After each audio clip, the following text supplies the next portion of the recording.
our first house that we bought was near Stormont. And when we bought the house, there was no fireplace in it. And growing up in the house that I grew up in, the first thing I said was, Anna, you can do whatever you want. You can paint the walls whatever you want. I have no interest in any of that, but I want a fireplace. So we got a guy in who took a sledgehammer to the wall and reopened the fireplace. Now, the rooms in this house were quite small. It was a little kind of 2 up, 2 down house in East Belfast. But the fireplace was actually massive, like absolutely huge for the size of the room. And when the fire was lit, the whole house was so incredibly warm. We never needed to put the heat on when the fire was lit. In fact, it was almost too hot to sit on the sofa in the room. It affected everything. If you were cooking and the fire was on, the sweat was just dripping off you.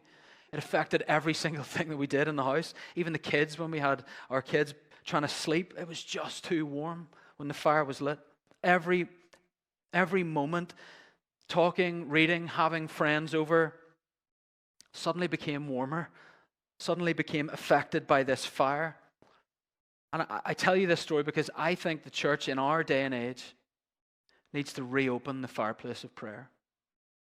It needs to reopen with a sledgehammer what it means to sit in the presence, to be formed in His presence, and to be sent out with His fire.